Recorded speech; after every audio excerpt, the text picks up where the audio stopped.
Hello, and welcome back to Let's Talk Chicago Bears.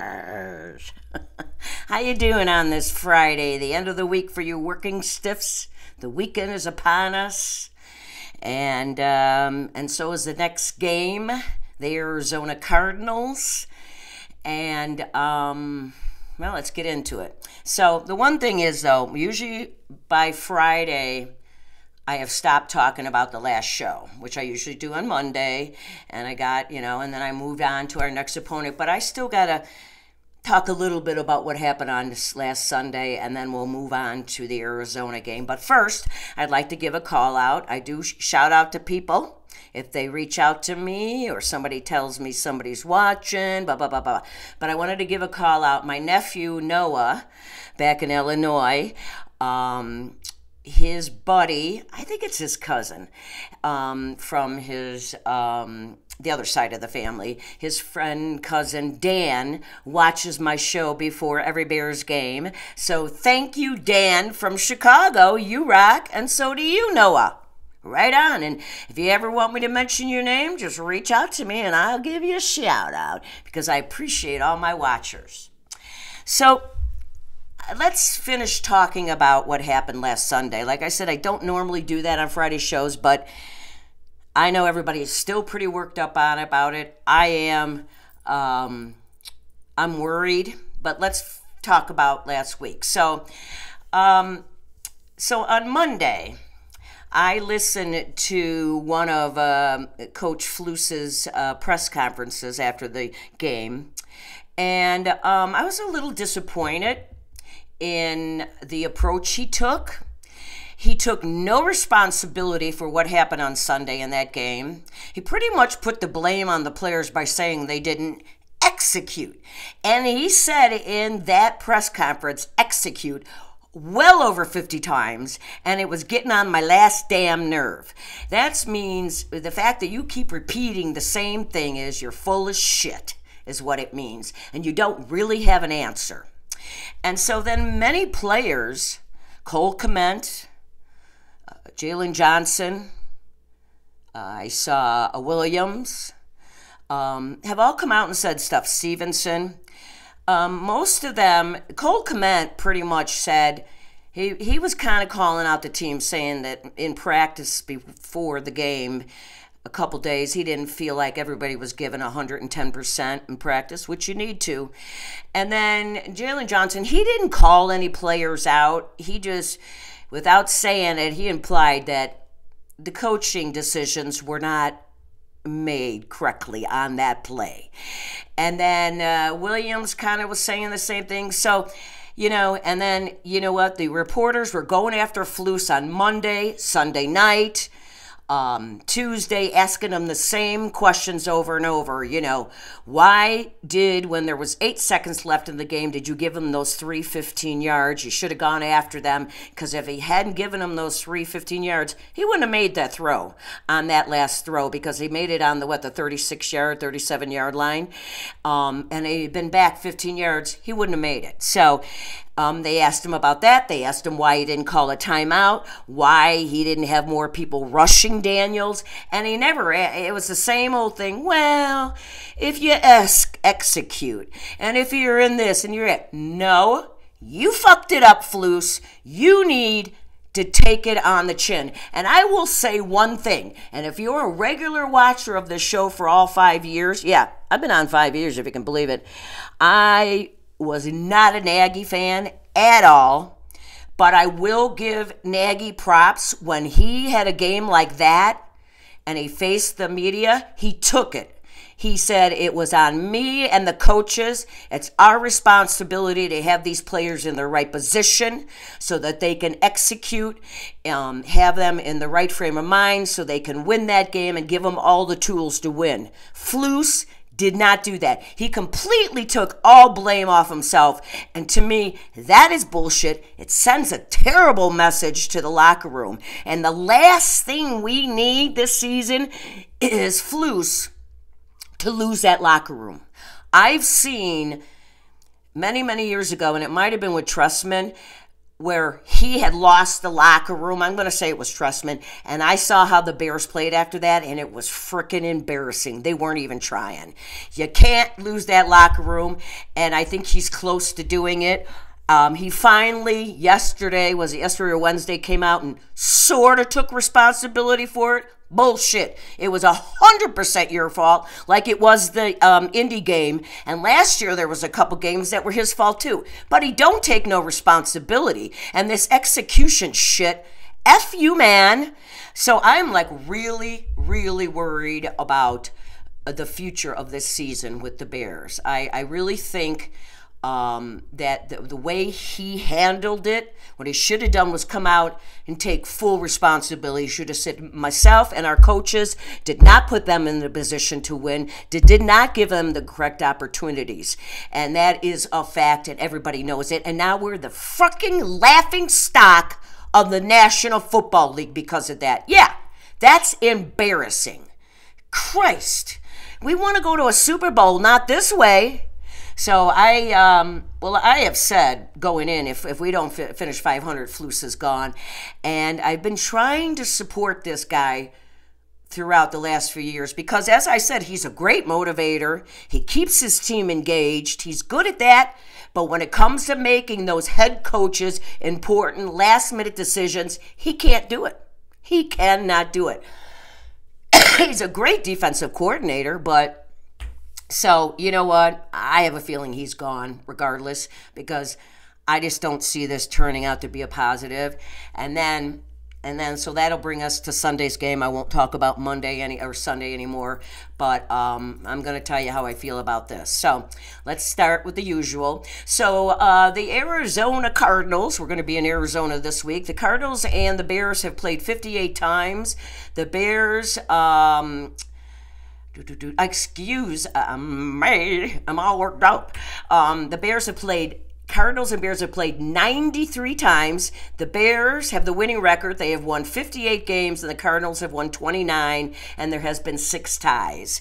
So let's hope the Bears win number 59 this week because I'm going to talk about that, and I'm really, really concerned about this game. Okay, so let's do what I usually do, the stats, compare the team stats.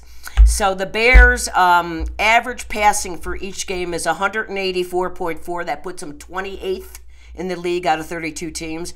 Arizona, a little ahead of them. They're averaging 196.8 yards passing. That puts them 22nd in the league. Next, they beat us handily. We are rushing for an average of 117.9 yards rushing. It's gotten better. Swift had a great game last week. That puts us 19th in the league, but they beat us handily in this. They're averaging, Arizona, 141 yards rushing. That puts them 7th in the league. So once again, like last week, because I do believe that Washington was 3rd in rush, and we gave up, I want to say we gave up 168 yards last week rushing to Washington. So the defense has got to they've got to be prepared once again. Points scored by each team, we're pretty much tied, or we're close. We score an average of 23.3 a game. That puts us 16th in the league. Arizona is scoring 22.3, puts them 18th. So we're essentially the same. This is the only area where we beat them hands down. Points allowed by the defense, we're averaging 17 points a game. That puts us 4th in the league. Arizona is giving up by their defense an average of 25.6 points a game. That puts them 24th in the league. So that's really the only, points scored. They're essentially right. So going to have our hands full once again with another team, with another team who has a good quarterback. Okay, we'll compare those. Williams, our wonderful rookie quarterback, has passed for 1,408 yards. He has 9 touchdowns with 5 interceptions. Not a bad ratio. Been sacked 22 times. Terrible. And he has rushed for 210 yards. Kyle Murray, whatever his name is, for the quarterback from Arizona, has passed for 1,638 yards, 11 touchdowns, 3 interceptions. very good ratio. He's got 11 sacks and 344 yards. So the kid can run. He's a very good runner, like our quarterback last week, Daniels, was a great runner. So 2 weeks in a row, we're facing two teams that have a great running attack. Our leading rusher is now number 4, Swift, with 454 yards with 4 touchdowns. Then comes in Williams, our quarterback, number 18. He's got, as I said, 210 yards. Number 23, Johnson, who I really like. You know, I preach about this guy. I think he's a solid runner. I do like Swift now. I'm on the Swift bandwagon. It took me until pretty much 2 weeks ago to start to get there, but he's got to continue. But Johnson, I really want to see him getting in there more because he can move the line. As I said, he's got 95 yards. He's done a lot of short yardage that's gotten us first downs. So that's why he doesn't have a lot of yards, but he's made a difference every time he's in there. And he has 4 touchdowns. The leading runner for Arizona is Connor. He has 5 rushing leader, has 557 yards rushing, a lot more than us, and 4 touchdowns. And then Murray, their quarterback, has 344 yards rushing with 2 touchdowns. And their third rusher comes in with 117 yards rushing. So it's going to have to be, our rushing game is going to have to be good again because we're up against the same thing we were last week. Our receivers, number 2, Moore, leads them with 345 yards receiving with 3 touchdowns. Clement, our awesome tight end, who I was really disappointed in that last game, was hardly even involved. Get this kid involved because he can catch anything and he can get open. Get him involved, for cripe's sake. He's got 303 yards receiving with 3 touchdowns. Our rookie, number 15, Rome, has 286. He's starting to become each week a little bit more involved, and I like it. I'd like to see Williams hit Rome in stride because that's the one thing the Bears have never really had is a quarterback that could hit a receiver in stride. And when you say that, that means they're running. They don't have to stop to catch the pass, and then they can usually get a lot more yards, if not touchdowns, if you catch them in stride. So they don't have to stop, and they can just keep on going. And I'd really think Rome and him are going to start doing that. Number 4, Swift. He has 193 yards receiving as a wide receiver. And number 13, Allen, has 161 yards receiving with 2 touchdowns. So he does pass it around a lot, Williams, but we really got to get these wide receivers involved a lot more this week. They've got to do better. And they've got to get open. They weren't doing not a good job last week of getting open. They did not help their quarterback in the least. Rome was the most impressive in that game to me last week. So their leading wide receivers are McBride with 446 yards receiving. Harrison, their rookie. This is Marvin Harrison Jr., and Marvin Harrison was with Indianapolis, and he was a phenomenal wide receiver, and if he isn't in the Hall of Fame, he will be in there soon. Harrison Jr. has 411 yards receiving and 5 touchdowns, so he is going to be somebody the Bears defense has to watch. Wilson, their wide receiver, has 283 receiving, 3 touchdowns, and Deutsch has 188 yards receiving with 1 touchdown. So then let's get into, we'll talk about the defenses. Sack-wise, the Bears have 20 sacks on defense. Arizona has 15 sacks, beat them there. Bears have 7 interceptions. Arizona has 5 interceptions. The Bears have forced 10 forced fumbles and recovered 6 of them. Arizona has forced 9 forced fumbles and have recovered 5 of them. Now, I'm doing this show a little earlier, so I haven't seen the injuries yet for this week, but they weren't good as of yesterday. The 2 that concern me again, Brisker and Gordon, are 2 backfield. Neither one of them practiced Wednesday or Thursday. Not looking good. I'm particularly worried about Brisker because it's a concussion. So this will be his 3rd game he's missed. So that's just not a good sign. Gordon, We missed them a lot last week. Now, the defense only gave up 12 points prior to the Hail Mary, but we gave up 400, I don't know, total yards, something. It was close to 500 because, well, let's see. I think they gave up 168 yards rushing, and I want to say last week Daniels threw for 326 yards, so do the math. It's way too many yards, and I do believe a lot of that has to do with Brisker and Gordon being out because those two are all over the field. They create sacks. We only got 2 last week, but we'll take them.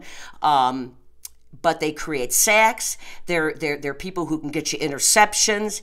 They disrupt the play. They're smart players. Sorely missed if we miss them again this week. It's going to really hurt. And it hurt last week. We saw it.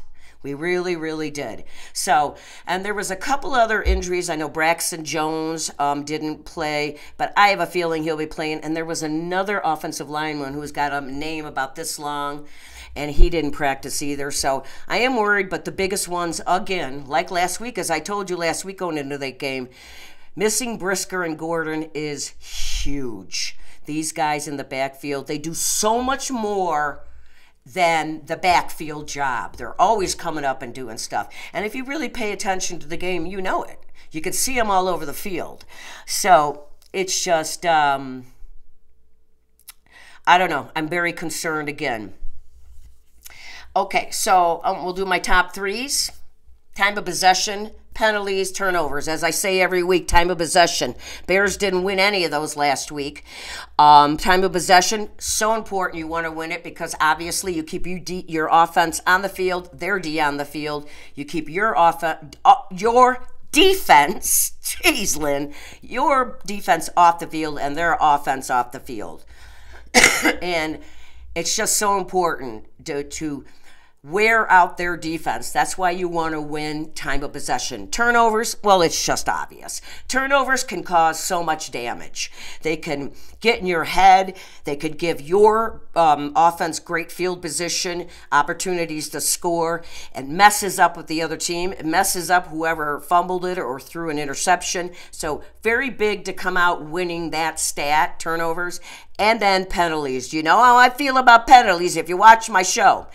5 or less is my rule for any team to have a chance to win the game or be in it. You shouldn't have more than 5 penalties. I would, 0 would be nice, but that just doesn't happen. 5 or less.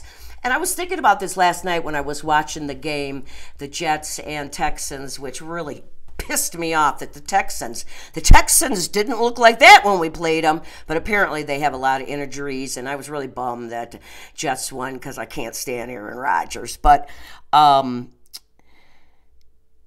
in that game when there was a million penalties, between penalties and injuries, it was just like, this game is, the first quarter went on for like 45 minutes. It was unbelievable.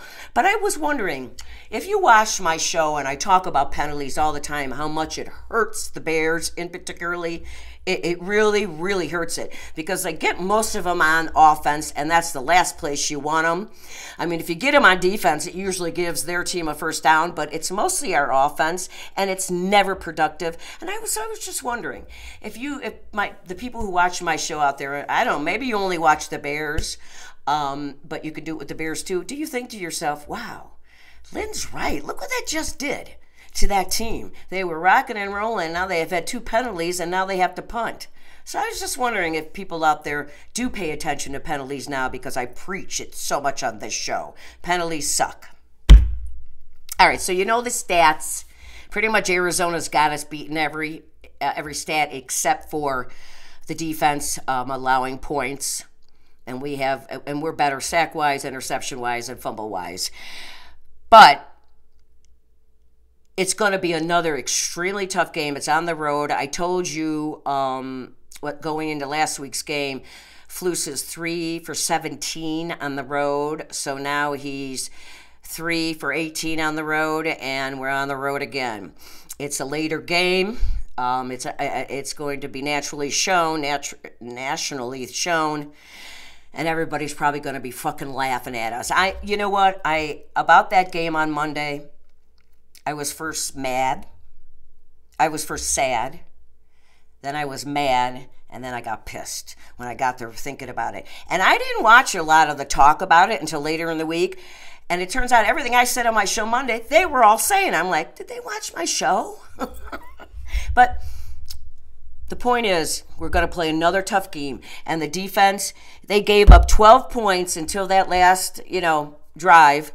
And they gave up almost 500 yards, 450, but only gave up 12 points. That's phenomenal. And our punter rocked it last week. This kid does not get enough attention, number 19, but he kept giving Washington bad field position, which made them go the distance of the field. So that helps. We need him to have another great game. And unfortunately, the defense is going to have to step up like they did last week.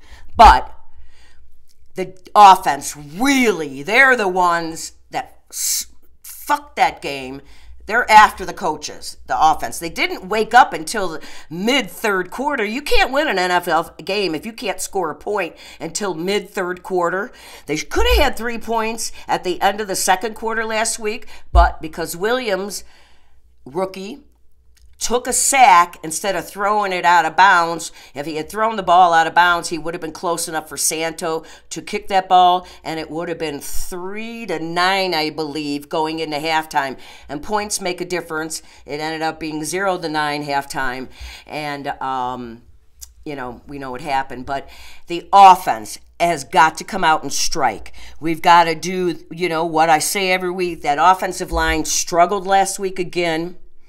Although Williams, I swear to God, is getting used to it because he is getting better at it, but we've had injuries. So we have a line that's bad, and then when the good ones, Jenkins was on the injury report too. So Braxton and Jenkins both are good, and we need them both in that game on Sunday. So number one, the offensive line, obviously. Cabe has got to be smart with what his decision making. He has been pretty good. Avoid those sacks at all costs. Avoid those turnovers at all costs. Throw it out of bounds. Don't take long sacks to knock us out of field goal range. And let's see if we can get him some time to throw that ball down the field and start getting these receivers. And then the receivers come in to help their quarterback. They need to get open, and if they're not open, but they see that Cabe is running around, I saw it last night, you come back and help that quarterback. On the Jets, was it the Jets? I think it was. Aaron Rodgers was running around, and the guy came back and helped him, caught it, got a first down. So your wide receivers have to be aware of what your quarterback's doing. You've got to help him out at times, okay? And when he does throw you the ball more, catch it. When it's an easy catch, you got to catch those balls, okay? And then, of course, our running game is Cabe, any quarterback's best friend, let alone a rookie. And the running game is so, so important. It was last week. It kept us in the game. I know you say it kept us in the game, we lost the game. Yeah, but at one point it was, 12-0, and then 12-7, and then 14-12. The running game kept the Bears in that game because when we weren't scoring, he was running the ball, and he did score the first touchdown, Swift. So he's got to get over 100 yards on that ground again. Get Johnson in there to help him. If you want to mix it up with Swift on the passes, I'm fine, but the running game is so important. So we need that offensive line to help out with that too. So it really is every week the same essential things what to do.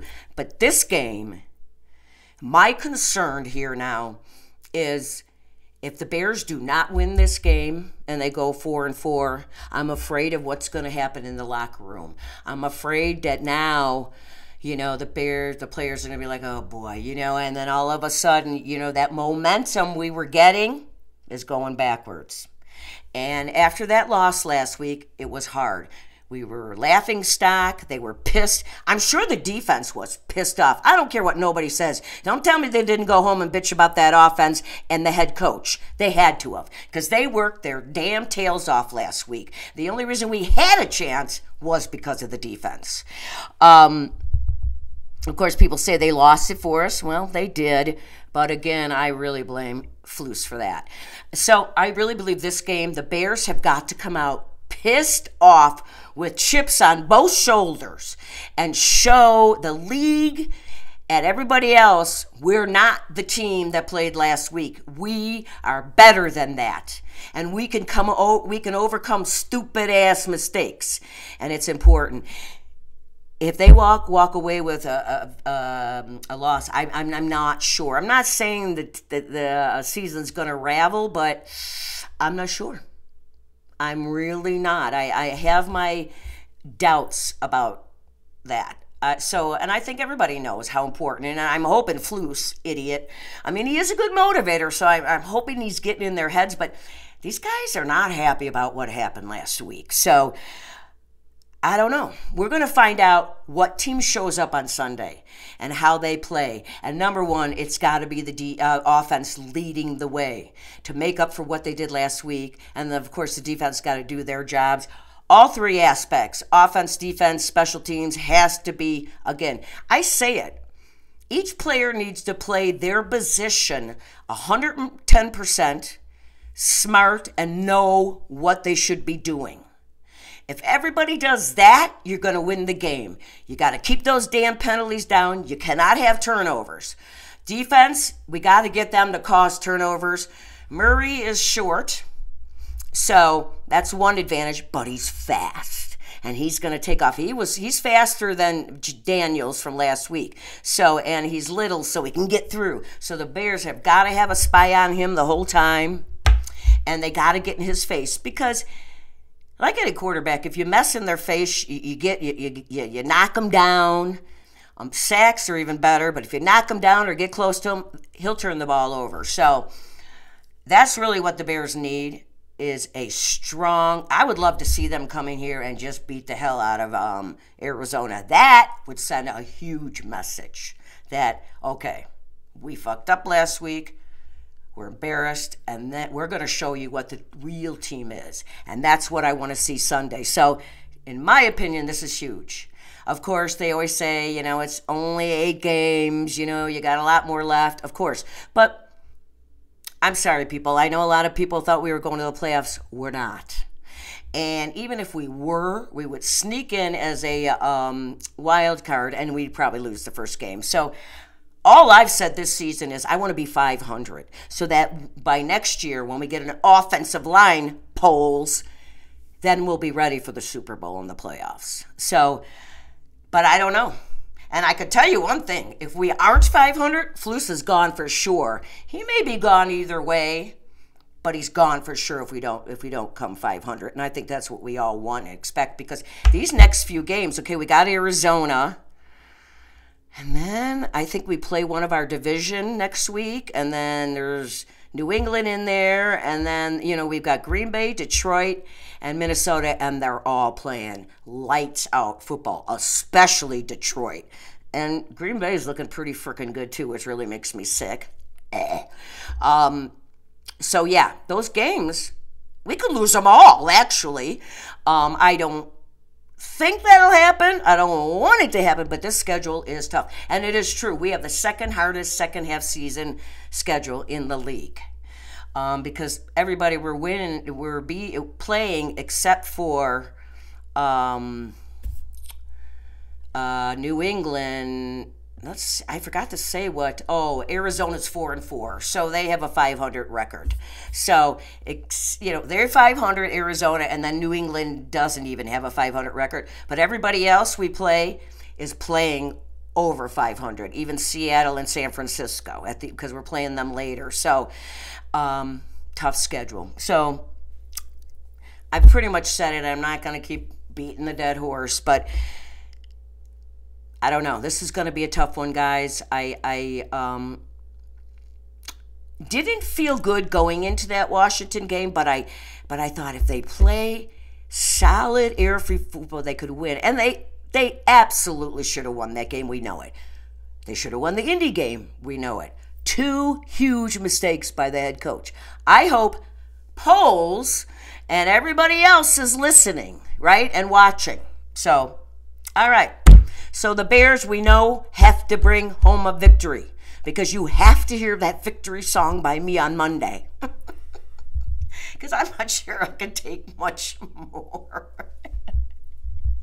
Anyways, and another good thing, this election is 4 days away, and it's almost over. Thank you, Lord. I don't think I could take any. I think we all feel the same way. Over it. Move on. So, and again, thank you for watching. I love you all. I appreciate you. You know what? Every week, the fact that people watch my show really makes my heart warm for this old lady. Loves her bears. 49 years of this. I know. Isn't that insane? And but I do love them, even though they hurt me and let me down more than they have not. And now they're doing it to my son, and eventually we'll be doing it to my grandsons because they're going to be Bears fans. My 2.5-month-old, he's only 2.5, and he's already a Bears fan. Is that kid smart or what? So anyways, again, thank you. Have a wonderful weekend. Put anything that's lucky that you've worn before. Of course, it didn't work last week for me because I wore my Walter jersey, and I wore that to the game when I was in Chicago for the Carolina game, and we won that game. So I'm like, well, I'm wearing it again. Obviously, it didn't work. I put on Dick Butkus today. So put on anything that's lucky. Cross everything you've got, and let's bring home a victory, right? Victory Monday! On that note, I was in my show the same way. Love one another. Respect people. Stop hate. Be kind. Help people out. Smile when you're out and about. You know, you see somebody and they're just, smile at them. You know, I've done it so many times because I smile at everybody and talk to everybody, and I can tell it helps some people.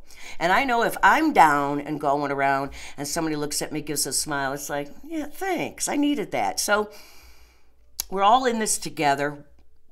We in the United States are good people for the most part. There's some kooks out there. But you know what? And especially Bears fans, rock. Midwest rocks. So I love y'all. Be kind, like I said. Go Bears, and you better be bringing us a victory, because this old lady, if I have to come to Hallis Hall, I'm going to rip one of your arms off and beat you all with it. That's a promise. And on that note, keep on rocking and rolling from Vegas, baby.